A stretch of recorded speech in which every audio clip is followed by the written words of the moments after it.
हाँ जी, सारे दर्शकों का मेरे चैनल डायनामिक पैशन फायर ਦੇ ਵਿੱਚ ਬਹੁਤ-ਬਹੁਤ ਸਵਾਗਤ ਹੈ ਜੀ। ਅੱਜ ਆਪਾਂ ਇੱਕ ਨਵਾਂ ਮਸਾਲਾ ਲੈ ਕੇ ਆਏ ਹਾਂ ਜੀ। ਔਰ ਆਪਣਾ ਮਸਾਲਿਆਂ ਦਾ ਟੌਕ ਆ ਜਿਹੜਾ ਹੈਗਾ ਬਸ ਥੋੜਾ ਜਿਹਾ ਰਹਿ ਗਿਆ। ਤਾਂ ਮੈਨੂੰ ਮਤਲਬ ਮੇਰੀ ਕੋਸ਼ਿਸ਼ ਹੈ ਕਿ ਤੁਹਾਡੇ ਨਾਲ ਮੈਂ ਵੱਧ ਤੋਂ ਵੱਧ ਜਿਹੜੀ ਨਾ ਚੀਜ਼ ਹੈ ਸ਼ੇਅਰ ਕਰਾਂ, ਨੌਲੇਜ ਦਵਾਂ ਜਿੰਨੀ ਕਿ ਮੈਂ ਲਈ ਹੈ ਨਾ। ਮਤਲਬ ਕਿ ਮੈਂ ਕਹਿੰਦੀ ਵੀ ਹਰ ਲੇਡੀਜ਼ ਨੂੰ ਇਸ ਬਾਰੇ ਨੌਲੇਜ ਹੋਣੀ ਚਾਹੀਦੀ ਤਾਂ ਕਿ ਆਪਣੇ ਬੱਚਿਆਂ ਨੂੰ ਤੁਸੀਂ ਬਿਲਕੁਲ ਜਿਹੜੇ ਹੈਗੇ ਆ ਬਿਮਾਰੀਆਂ ਤੋਂ ਦੂਰ ਰੱਖੋ ਔਰ ਆਪਣੀ ਸਾਰੀ ਫੈਮਿਲੀ ਨੂੰ ਕੇਅਰ ਕਰੋ ਤੇ ਖੁਦ ਵੀ ਕੇਅਰ ਕਰੋ। ਅਗਰ ਇੱਕ ਲੇਡੀ ਜਿਹੜੀ ਬਿਮਾਰ ਆ ਤਾਂ ਉਹਨੂੰ ਸਾਰੇ ਘਰ ਦੇ 10 ਮੈਂਬਰ ਰਲ ਕੇ ਨਹੀਂ ਸੰਭਾਲ ਸਕਦੇ, ਔਰ ਘਰ ਦਾ ਇੱਕ ਮੈਂਬਰ, 2 ਮੈਂਬਰ, 5 ਮੈਂਬਰ ਵੀ ਬਿਮਾਰ ਨਾ ਤਾਂ ਕੱਲੀ ਲੇਡੀ ਹੈ ਜਿਹੜੀ ਉਹਨੂੰ ਸੰਭਾਲ ਲੈਂਦੀ ਆ। ਠੀਕ ਹੈ ਜੀ। ਤਾਂ ਅੱਜ ਆਪਾਂ ਗੱਲ ਕਰਨ ਜਾ ਰਹੇ ਹਾਂ ਜੀ ਅਜਵਾਇਣ ਤੇ। ਅਜਵਾਇਣ ਬਾਰੇ ਸਾਰਿਆਂ ਨੇ ਜਾਣਦੇ ਹੀ ਹੈ ਕਿ ਅਜਵਾਇਣ ਦੇ ਵਿੱਚ ਬਹੁਤ ਜ਼ਿਆਦਾ ਪ੍ਰੋਪਰਟੀਜ਼, ਗੁਣ, ਤੱਤ, ਸਾਰਾ ਕੁਝ ਬਹੁਤ ਕੁਝ ਹੈਗਾ ਜੀ।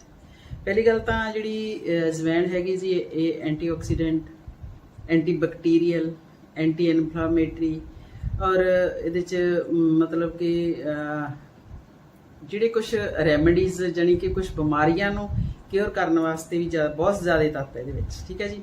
ਜਿਵੇਂ ਹੁਣ ਕਿਸੇ ਨੂੰ ਕਾਲੀ ਖਾਂਸੀ ਹੈਗੀ ਆ ਤਾਂ ਉਹਨੇ ਕੀ ਕਰਨਾ ਹੈ, ਇੱਕ ਅਜਵਾਇਣ ਦਾ ਪਾਊਡਰ ਆ ਜਿਹੜੀ ਕਾਲਾ ਨਮਕ ਮਿਲਾ ਕੇ ਉਹਨੂੰ ਆਪਣਾ ਤੁਹਾਨੂੰ ਠੀਕ ਨਹੀਂ ਲੱਗ ਰਿਹਾ ਤਾਂ ਤੁਸੀਂ ਉਹਨੂੰ ਵਿੱਚ ਆਪਣਾ ਸ਼ਹਿਦ ਮਿਲਾ ਕੇ ਉਹਨੂੰ ਲੈ ਸਕਦੇ ਆ। ਅਗਰ ਪੇਟ ਦੇ ਵਿੱਚ ਕੀੜੇ ਆ ਤਾਂ ਤੁਸੀਂ ਉਹਨੂੰ 1 ਚਮਚਾ ਅਜਵਾਇਣ ਦਾ ਤੇ 1 ਗਲਾਸ ਲੱਸੀ ਦਾ, ਉਹਨੂੰ ਤੁਸੀਂ ਲੱਸੀ ਨਾਲ ਲੈਣਾ ਜੀ ਅਗਰ ਪੇਟ ਦੇ ਵਿੱਚ ਕੀੜੇ ਹੈਗੇ ਆ ਤਾਂ। ਜੇ ਤੁਹਾਨੂੰ ਲੱਗਦਾ ਹੈਗਾ ਕਿ ਸਾਡੇ ਗਲੇ ਦੇ ਵਿੱਚ ਕਈ ਵਾਰ ਅੱਜ ਕੱਲ੍ਹ ਖਿੱਚ ਜੀ ਹੁੰਦੀ ਹੈ ਥਰੋਟ 'ਚ, ਤਾਂ ਗਰਮ ਪਾਣੀ ਦੇ ਵਿੱਚ ਤੁਸੀਂ ਉਹਨੂੰ 1 ਚਮਚਾ ਬੋਇਲ ਕਰੋ ਤਾਂ ਤੁਸੀਂ ਘੁੱਟ ਰੱਖ ਕੇ ਨੰਗਾ ਲਓ ਇੱਦਾਂ ਕਰਕੇ। ਤੇ ਜੇ ਤੁਹਾਨੂੰ ਲੱਗਦਾ ਕਿ ਸਾਡੇ ਦੰਦਾਂ ਦੇ ਵਿੱਚ ਬਹੁਤ ਜ਼ਿਆਦਾ ਪੇਨ ਹੋ ਰਹੀ ਆ, ਹਾਲਾਂਕਿ ਦੰਦ ਪੇਨ ਵਾਸਤੇ ਤਾਂ ਜ਼ਿਆਦਾਤਰ ਲੋਕੀ ਲੌਂਗਾਂ ਬਾਰੇ ਜਾਣਦੇ ਆ, ਕਲੋਵ ਬਾਰੇ ਜਾਣਦੇ ਆ, ਰਾਈਟ। ਤਾਂ ਪਰ ਇਹਦੇ ਵਿੱਚ ਇੱਕ ਨਵੀਂ ਪ੍ਰੋਪਰਟੀ ਹੈਗੀ ਆ ਅਜਵਾਇਣ ਦੇ ਵਿੱਚ ਕਿ ਜੇ ਅਗਰ ਤੁਹਾਡੇ ਟੀਥ ਦਰਦ ਕਰਦੇ ਹੈਗੇ ਆ ਤਾਂ ਤੁਸੀਂ ਇਹਨੂੰ ਬੋਇਲ ਕਰਕੇ ਕਾਲਾ ਨਮਕ ਪਾ ਕੇ ਤਾਂ ਤੁਸੀਂ ਇਹਨੂੰ ਇੱਦਾਂ ਮੂੰਹ ਦੇ ਵਿੱਚ ਰੱਖ ਕੇ ਐਂ ਬਹਿ ਜਾਓ। ਅਗਰ ਕਿਸੇ ਨੂੰ ਲੇਡੀਜ਼ ਨੂੰ ਯੂਰਿਨ ਦੀ ਇਨਫੈਕਸ਼ਨ ਆ, ਪੀਰੀਅਡ ਦੌਰਾਨ ਉਹਦੇ ਪੇਨ ਹੁੰਦੀ ਹੈ ਬਹੁਤ ਜ਼ਿਆਦਾ, ਵੈਸੇ ਕਈ ਵਾਰ ਖਾਣਾ ਖਾਣ ਤੋਂ ਬਾਅਦ ਕਿਸੇ ਨੂੰ ਪੇਨ ਹੋਣ ਲੱਗ ਜਾਂਦੀ ਹੈਗੀ ਹੈ ਜਾਂ ਕੁਝ ਹੋਰ ਮਤਲਬ ਪੇਟ ਦੀ ਉਹ ਹੀ ਗੜਬੜ ਹੈਗੀ ਹੈ, ਰਾਈਟ ਜੀ। ਉਹਦੇ ਵਿੱਚ ਤੁਸੀਂ ਕੀ ਕਰਨਾ ਹੈਗਾ, ਜਿਵੇਂ ਇੱਕ ਛੋਟੇ ਭਾਂਡੇ ਹੁੰਦੇ ਆ ਮਿੱਟੀ ਦੇ ਨਾ, ਜਿਵੇਂ ਕਰਵਾ ਚੌਥ ਤੇ ਹੁੰਦੇ ਆ ਨਾ, ਕਰਵੇ ਹੁੰਦੇ ਆ ਜਾਂ ਕਸੋਰੇ ਜਿਹਨੂੰ ਵੀ ਕੁਝ ਕਹਿੰਦੇ ਆ, ਤਾਂ ਉਹਦੇ ਵਿੱਚ ਤੁਸੀਂ ਇੱਕ ਪਾਣੀ ਦਾ ਭਰ ਕੇ ਤੇ ਉਹਦੇ ਵਿੱਚ ਤੁਸੀਂ 2 ਚਮਚੇ ਰਾਤ ਨੂੰ ਭਿਉਂ ਕੇ ਰੱਖ ਦੇਣੇ ਮਿੱਟੀ ਦੇ ਭਾਂਡੇ ਦੇ ਵਿੱਚ।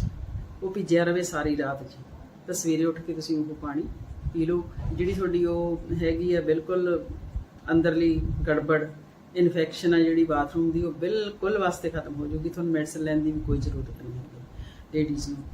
ਤੇ ਜਿਹੜੀ ਤੁਹਾਡੇ ਡਿਊਰਿੰਗ ਆਪਣੇ ਪੀਰੀਅਡਸ ਪੇਨ ਹੁੰਦੀ ਆ ਉਹ ਬਿਲਕੁਲ ਨਹੀਂ ਹੋਊਗੀ। ਦੂਜੀ ਗੱਲ, ਅਗਰ ਤੁਹਾਡੇ ਕਲੌਟਸ ਬਣਦੇ ਆ, ਮੀਨੋਪੌਜ਼ ਆਉਣ ਦੇ ਨੇੜੇ ਹੈਗੇ ਆ, ਉਹ ਜਿਹੜਾ ਤੁਹਾਡਾ ਬਲੱਡ ਹੈਗਾ ਉਹ ਥਿਕ ਨਹੀਂ ਹੋਊਗਾ। ਮੀਨੋਪੌਜ਼ ਜਦੋਂ ਸਾਨੂੰ ਆਉਂਦਾ ਤਾਂ ਸਾਨੂੰ ਬਹੁਤ ਤਰ੍ਹਾਂ ਦੀਆਂ ਬਿਮਾਰੀਆਂ ਜਿਹੜੀਆਂ ਲੱਗਦੀਆਂ ਹੈਗੀਆਂ ਲੇਡੀਜ਼ ਨੂੰ।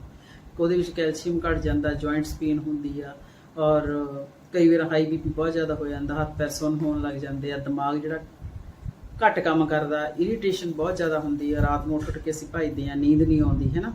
ਤਾਂ ਇਹ ਚੀਜ਼ਾਂ ਇਸ ਵਾਸਤੇ ਜਿਹੜੀ ਅਜਵਾਇਣ ਹੈਗੀ ਉਹ ਸਾਡੇ ਵਾਸਤੇ ਬਹੁਤ ਹੀ ਜ਼ਿਆਦਾ ਫਾਇਦੇਮੰਦ ਹੈਗੀ ਆ। ਇਸ ਕਰਕੇ ਤੁਸੀਂ ਇਹਨੂੰ ਜਿਵੇਂ ਮੈਂ ਦੱਸਦੀ ਹਾਂ ਉਸ ਤਰ੍ਹਾਂ ਉਹਨੂੰ ਯੂਜ਼ ਕਰੋ ਤੁਸੀਂ ਉਹਨੂੰ ਆਪਣੀ ਨੂੰ। ਤਾਂ ਇਹਨੂੰ ਤੁਸੀਂ ਉਹਦੇ ਵਾਸਤੇ ਆਪਣੀ ਜਿਹੜੀ ਆਪਾਂ ਆਲਰੇਡੀ ਵਰਤਦੇ ਹੀ ਆ, ਕੋਲਡ ਆ ਹੈ ਨਾ, ਕਾਫ ਆ,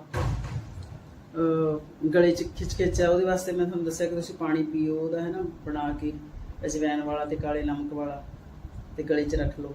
ਅਗਰ ਤੁਹਾਨੂੰ ਕੋਲਡ ਆ ਨਾ, ਵੀ ਕੋਲਡ ਤੁਹਾਡਾ ਹਟ ਹੀ ਨਹੀਂ ਰਿਹਾ, ਜਾਂ ਕਿਸੇ ਨੂੰ 15 ਦਿਨ ਤੁਸੀਂ ਦਵਾਈ ਲੈ ਲਈ, 15 ਦਿਨ ਠੀਕ ਰਹਿ ਗਿਆ, ਉਸ ਤੋਂ ਬਾਅਦ ਉਹ ਫਿਰ ਹੋ ਗਿਆ, ਤਾਂ ਉਹਦੇ ਵਾਸਤੇ ਤੁਸੀਂ ਕੀ ਕਰਨਾ ਹੈਗਾ, 2 ਚਮਚੇ ਅਜਵਾਇਣ ਲੈਣੀ ਹੈਗੀ ਆ। ਅਜਵਾਇਣ ਲੈ ਕੇ ਉਹਨੂੰ ਤਵੇ ਤੇ ਭੁੰਨ ਲੈਣਾ।